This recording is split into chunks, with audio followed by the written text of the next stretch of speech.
গতকাল সকালবেলা অর্থাৎ কালী পুজোর দিন ঠিক সকালেই রূপের বাবা চলে গেছিল মায়ের মূর্তি নিতে। হ্যাঁ, ওর এক মানে আমরা দাদাই বলি, ইন্দ্রদার বাড়িতে কালী পুজো, আর রূপের এক আঙ্কেল, তো ওদের বাড়িতে কালী পুজোতে আমাদের সকলকেই সকাল সকাল গিয়ে মায়ের মূর্তি আনার একটা ব্যবস্থা করা ছিল, কিন্তু রূপ তখন ঘুমাচ্ছে যেহেতু অতটা সকালে আমি যাইনি, ওকেও নিয়ে যেতে পারিনি, যেহেতু ও বাড়িতে, তাই আমার যাওয়া হয়নি। তো রূপের বাবা চলে গেছিলো ঠিক মায়ের মূর্তি আনতে।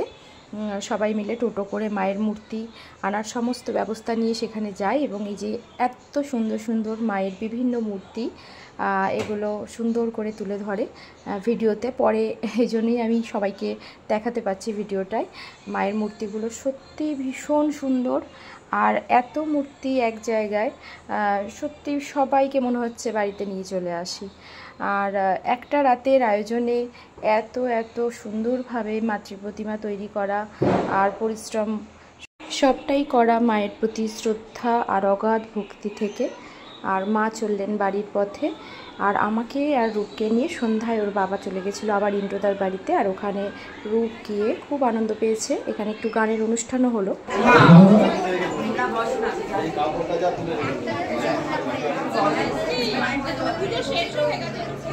নমস্কার, শুভ সন্ধ্যা।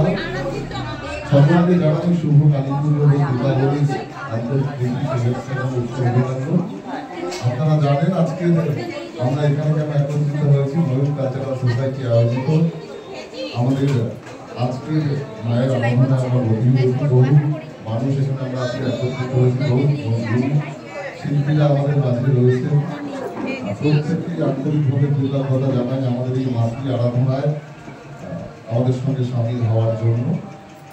আজ সকালবেলা আমি গিয়েছিলাম ইন্দ্রদার সঙ্গে মাকে গরম করে নিয়ে আসার জন্য, কিন্তু রোগের ভিটামিন কমে গিয়েছিল, ঘুমিয়ে পড়েছিলাম, তাই আজকে একটু দেরি হলো, তার জন্য সকলের কাছে খাওয়া পাচ্ছি। এই মুহূর্তে অনেকগুলো বহু শিল্পী রয়েছে আমাদের মধ্যে, তার মধ্যে আমার অন্যতম প্রিয় একজন শিল্পী পীতাংশু কর্মকার। এখন আমরা পীতাংশুর মধ্যে কিছু গান শুনবো।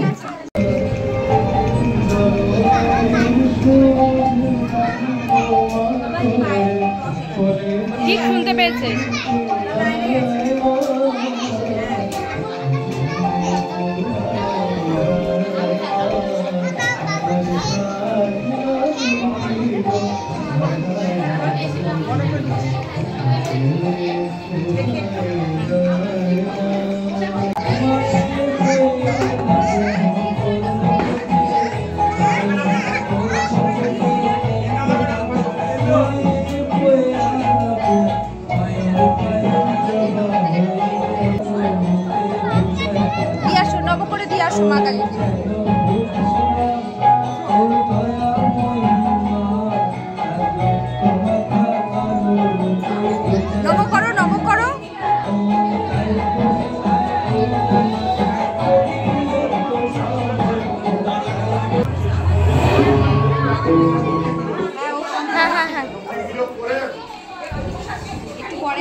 হ্যাঁ, তো চেনো তুমি, ঠামিটার সঙ্গে তো খেলা করে গেলে সেদিন কেক কাটিং করে গেলাম না আমরা এখানে, এইখানেই তো কেক কাটিং করলাম।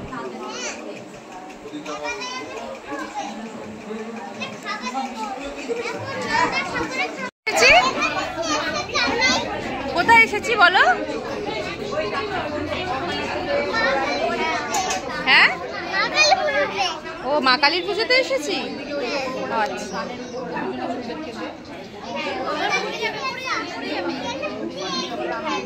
না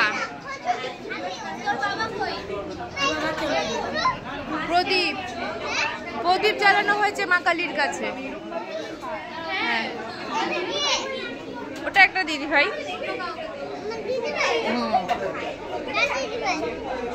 সব আমার তোমার দিদি ভাই,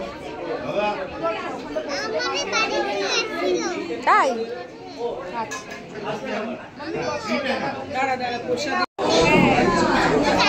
মা, এটা কে কোন ঠাকুর বলো তো? দাঁড়াও, ওখানে গিয়ে দাঁড়াও, আমি তুলে দিই।